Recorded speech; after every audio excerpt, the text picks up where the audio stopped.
Hi வணக்கம் மக்களே welcome to MP family. இன்றைக்கி வீடியோவில் எதை பற்றி பார்க்க போகிறோம் பார்த்தீங்கன்னா, அதுக்கு முன்னாடி பாருங்கள் எப்படி இப்போ அழகாக மக்கள் குளிச்சிட்டு இருக்காங்க. சின்ன சின்ன பசங்க எப்படி குளிக்கிறாங்க பாருங்கள், மீன்லாம் பிடிக்கிறாங்க.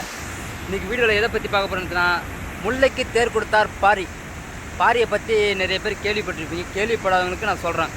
அதாவது நான் எதுக்காக நான் அந்த வீடியோ எடுத்தேன்னா, அதை பாரியை பற்றி சொல்ல போகிறேன்னா, இந்த கதை தொடங்கும் போது ஒரு பூஸ் பம்பாகவும் அந்த கடையை முடியும் போது ஒரு எப்படி சொல்கிறது, ஒரு வஞ்சத்தால் ஒரு மன்னனை எந்த அளவுக்கு தோற்கடிக்க முடியுமோ ஏமாற்றி, அதாவது இது யார் ஏமாத்தின்னு பார்த்தீங்கன்னா நம்ம தமிழ் வழி மன்னர்கள் தான். அதாவது சேர சோழர் பாண்டியர் இவங்க 3 பேரால் வஞ்சத்தால் தோற்கடிக்கப்பட்ட ஒரு மன்னர். அதாவது நேருக்கு நேர் சண்டை போட முடியாமல் வஞ்சத்தால் ஏமாற்றி கொல்லப்பட்ட ஒரு மன்னர், அதாவது குறுநில மன்னர். அவரை பற்றி தான் பார்க்க போகிறோம். இந்த ஸ்டோரி எனக்கு எதில் இந்த இம்ப்ரெஷன் ஆச்சுன்னு பார்த்தீங்கன்னா, நம்ம டைரக்டர் சங்கர் இருக்கார் தெரியுங்களா, அவருக்கு லாஸ்ட் ஒரு இன்டர்வியூவில் கூட நான் பார்த்தேன். அவர் என்ன சொல்லியிருக்காருன்னா, நான் உங்களுக்கு அதாவது இந்த ஹிஸ்டாரிக்கல் படம் எடுக்கணும், யாரை பற்றி எடுக்கணும் சார்னு கேட்டிருந்தாங்க இன்டர்வியூவில். அவர் வேல்பாரி கதையை பற்றி சொல்லியிருக்காரு. அதாவது 3 பாட்டாக எடுக்க போகிறேன் அப்படின்னு சொல்லியிருக்காரு. இதில் நம்ம கேஜிஎஃப் யாஸ் சார், இந்த ரன்வீர் சிங்கு, இந்தமாதிரி சின்ன சின்ன விக்ரம் சார், இந்தமாரி நிறைய நடிகர்கள்லாம் நடிக்க வைக்க ஆசைன்னு சொல்லியிருக்காரு அவர். அதாவது நம்ம சங்கர், டைரக்டர் சங்கர். இது எடுத்தால் ஒரு செலவு மட்டும் 700 கோடி 800 கோடிக்கு செலவாகும் அந்த படத்துக்கு. அதாவது 3 பாட்டாக எடுக்கலான்னு இருக்குன்னு சொல்லியிருக்காங்க. சரி, அதை பற்றி நான் ஆராய்ச்சி பண்ணி யூடியூப்பில் போய் சர்ச் பண்ணேன். அதாவது அண்ணா மதன் கௌரி அண்ணன்னு போட்டிருக்காரு நிறைய வீடியோ, அதுவாக இருக்கட்டும். அப்புறம் சு வெங்கடேசன் ஒருத்தர் எழுதியிருக்கார் புக்கு, அதையும் போய் படித்து பார்த்தேன். இந்த மன்னரை பற்றி படிக்கும்போது அப்படியே எப்படி சொல்கிறது, இப்படி ஒரு பட்ட மன்னர் இருந்திருக்காங்களா, அதையும் வஞ்சத்தால் நம்ம தமிழ் மன்னர் எதிர்த்து கொண்டு இருக்காங்க பாரு. நம்ம மன்னரை தப்பு சொல்லலை, ஆனால் அப்படி ஒரு மன்னரை ஏன் கொல்லணும் அப்படின்றத ஒரு கேள்வி. வாங்க வீடியோக்குள்ளே போகலாம் மக்களே.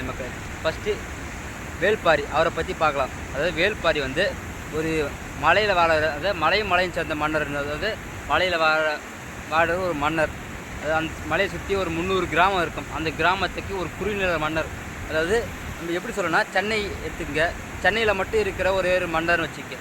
நம்ம சுற்றி அதாவது எப்படி சொல்கிறது மாவட்டங்கள், மற்ற மாவட்டங்கள்லாம் அது வேறு. அந்த மன்னரை மட்டும் ஒரு குறுநில மன்னர், சின்ன மன்னர் தான். அவர் எதிர்க்கிறதுக்கு 3 மன்னர்கள், அதாவது சேர சோழர் பாண்டியர். அதாவது சேர சோழர் பாண்டியர் இவங்களுக்கு அநீதி நடந்து, அதாவது நம்ம எப்படி சொல்கிறது, இவங்களுக்கு ஒரு தண்டனை கொடுத்து வெளியே அனுப்பவும் போகிற, அங்கே போய் அடிக்கல நாட்டுற இடங்கள் பார்த்திங்கன்னா நம்ம பாரிக்கிட்ட தான். பாரிக்கிட்ட போய் அவர் யார் இந்த 3 பேர்கிட்டருந்து யார் வெளியே தட்டி அனுப்புகிறாங்களோ, அதாவது அடித்து தடுத்துறாங்களோ, தண்டனை கொடுத்து தட்டி விடுறாங்களோ, அங்கே போய் அடிக்கலம் காடுறது பார்த்தே பாரி தான். அதாவது வர மக்களை தன் குழந்தையாகவே ஏற்று அவங்கள வாழ வச்ச பார்த்தீங்கன்னா பாரி தான். நம்ம பாரி இருக்கிற இடம் பார்த்திங்கன்னா பரம்பு மலைன்னு சொல்லுவாங்க. பரம்பு மலை, அதாவது அவங்க மக்கள் இனம் என்ன பார்த்தீங்கன்னா வெளியூர் இனத்தை சேர்ந்தவங்க தான். அதாவது இந்த சோழர் பாண்டியர் இந்த மக்கள் இந்த அகதியாக திறத்து விடுறவங்கள பாரி கூட்டு தன்னுடைய அடைக்கலமாக வச்சு காப்பாற்றினார். இப்போ இதில் என்ன பார்த்தீங்கன்னா, நம்ம சேர சோழர் பாண்டியர் 3 பேர் எதிர்த்து அவர்கிட்ட போர் நின்று ஜெயிக்க முடியவில்லை. அதாவது ஒரு சின்ன குறுநில மன்னர்கிட்ட இந்த 3 பாண்டியர்களும் தோற்று போயிருக்காங்க. நம்ம மூவேந்தர்களும் ஒன்றா நின்று படையெடுத்து ஜெயிக்க முடியாத ஒரே ஒரு குறுநில மன்னர் நம்ம பாரி தான். அவரை பற்றி தான் பார்க்க போகிறோம். நம்ம பாரிக்கு என்னென்னா 7 இசை நாடகம். அதாவது கவிஞர்கள்லாம் வந்தாங்கன்னா, எந்த நாட்டில் இருந்து வந்தாங்கன்னா அவர் தோள் மேலே தூக்கிட்டு போய் இறக்கி அந்த அளவுக்கு கவிஞர்கள்லாம் அவங்களுக்கு பிடிக்கும் நம்ம பாரிக்கு.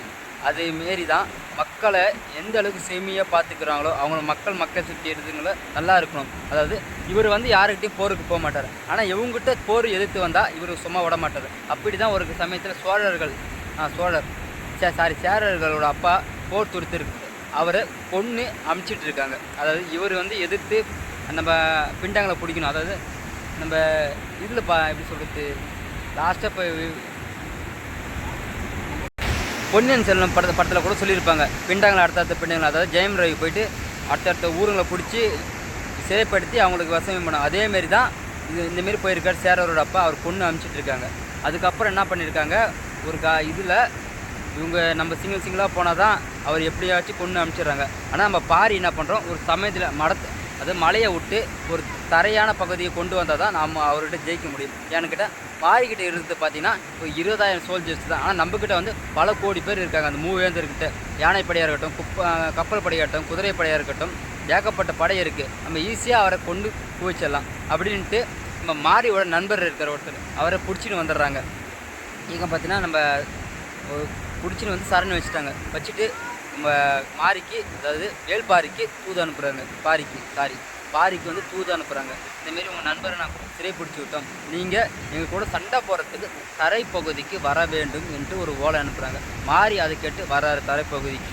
இதுக்கு முன்னாடி இன்னொரு ஸ்டோரி என்னென்னு பார்த்தீங்கன்னா, அந்த மலையில் வாயிற தேவாங்கு, அதாவது தேவாங்குன்றதுனா தேவ வாக்கு சொல்கிறது. அதாவது நம்ம கடலில் போகிறாங்க நிறைய பேர், இப்போ கடலில் போய் சண்டை போகிறாங்க மன்னர்கள். அந்த காலத்தில் இப்போ 2000 வருஷத்துக்கு முன்னாடி நான் சொல்கிறேன். இப்போ வந்து நிறைய ஸ்மார்ட் வாட்ச் வந்துடுச்சு, நிறைய சூரியன் வடக்கில் முக்கி தெற்கில் முக்கி சொல்லுவாங்க. ஆனால் அந்த காலத்தில் அதுமாரி ஃபெசிலிட்டிலாம் எதுவுமே கிடையாது. அந்த தேவாங்க வந்து எந்த பக்கம் வச்சாலும் அது வடக்கு பக்கம் தான் திரும்ப நிற்கும். அந்த விலங்கை பிடிச்சின்னு வர்றதுக்கு தான், அந்த விலங்கு பிடிச்சின்னு வந்தால் அது நம்மளுக்கு யூஸ் ஆகுன்ட்டு 3 மன்னர்கள் பிளான் பண்ணுறாங்க. இதுக்கு நடக்கிற பிரச்சனை தான். அதாவது இந்த தேவாங்க வந்து காற்றில் இருக்க விலங்கு அதை அழுக்க பார்க்குறாங்கன்ட்டு நம்ம பாரிக்கு ஒரே ஒரு எப்படி சொல்கிறது, ஒரு இது நம்ம கஷ்டப்பட்டு காட்டில் வளர்கிற விலங்கை எப்படி கொல்லலாம் அப்படின்ட்டு ஒரு நல்ல எண்ணம் தான். ஆனால் அந்த மன்னர்கள் என்ன பண்ணுறாங்க, அந்த தேவாங்க கொண்டு வந்தால் நம்மளுக்கு ஈஸியாக இருக்கும், அந்த கடல் வழி பயணம் பண்ணும்போது திரும்பி நின்னா நம்ம ஈஸியாக வந்துடலாம் வீட்டுக்கு அப்படின்ற ஒரு இது தான். அதில் வந்து அவங்க நண்பரை பிடிச்சி கொண்டு வச்சுட்டு போர் தொடுக்கிறாங்க. இப்போ 3 மன்னர்களும் வந்துட்டாங்க. பாண்டியர், சேரர், சோழர் 3 பேரும். கப்பல் படை, விமானப்படை, யானைப்படை 3 படை நிற்குது. மன்னர் மேலேருந்து வர்றாரு. அதான் வேல்பாரி. அவர் வெறும் குதிரைப்படை இதெல்லாம் எடுத்துன்னு வராரு.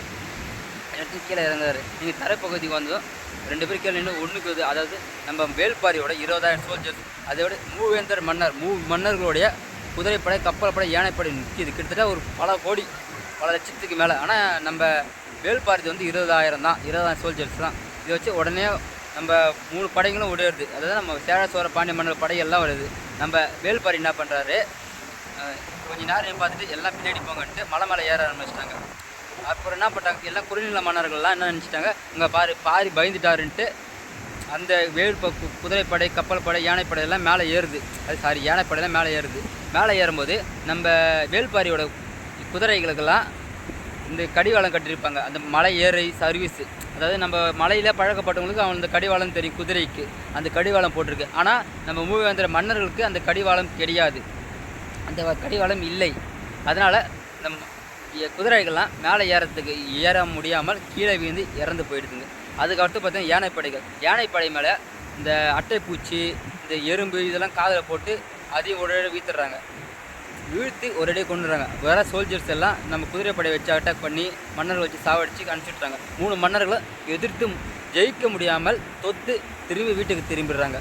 ஆனால் இதில் என்ன ஒன்றுனா, இவங்களால் நம்ம பாரியை நேரடியாக எதிர்த்து 3 மன்னர்களை ஜெயிக்க முடியாதுன்றதால இவங்க 3 பேரும் போயிட்டு ஒரு பிளான் பண்ணுறாங்க. அதாவது பிளானிங்னா எப்படி சொல்கிறதுனா, மன்னர் நம்ம பாரியாவது நம்ம நேராக எதிர்த்து ஜெயிக்க முடியாது. அதனால் நம்ம என்ன பண்ணுறோன்னா, மன்னர் பாரிக்கு வந்து இந்த கவிதை, அதாவது கைவிதை இது மன்னர்களாக, அது கவிதை சொல்கிற புலவர்கள்லாம் ரொம்ப பிடிக்கும். நம்ம என்ன பண்ணுறோம், 3 மன்னர்களும் புலவர் மாரி வேஷம் போட்டுக்கிட்டு நம்ம அவங்க இடத்துக்கு போயிடலாம்.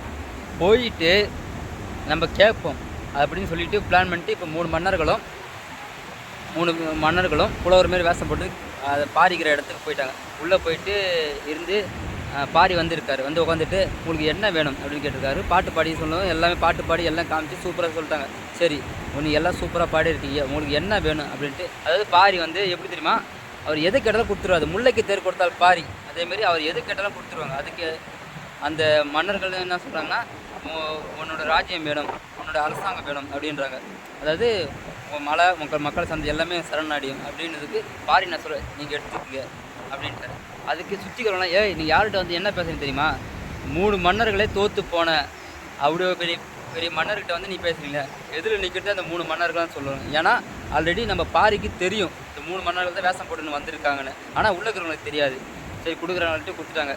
அதுக்கப்புறம் உள்ள இருக்கிற கண்ட்ரோல் எடுத்துட்டாங்க. உள்ள இருக்கிற அந்த மன்னர்கள்லாம் அவங்க சோல்ஜரை விட்டு படம் எடுத்துட்டாங்க. வெளியெல்லாம் தெரியாது. உள்ளே வந்து அதுக்கப்புறம் கடைசியாக பார்த்திங்கன்னா மன்னரை நிற்க வச்சு, இது சொல்கிறதுக்கே எப்படி சொல்கிறது, ஒரு கையை வெட்டி, அவங்க சேரரோட அப்பா வெட்டுறதால ஒரு கையை வெட்டிட்டாங்க. எங்கள் அப்பா நீ கொண்டுட்டேன்னு ஒரு கையை வெட்டி, ஒரு அந்த கண் இமைகள்லாம் பிடுங்கி அப்படியே உயிர் போகிற நேரத்தில் உனக்கு கடைசி ஆசை என்னன்ட்டு பாண்டியர் கேட்குறாரு.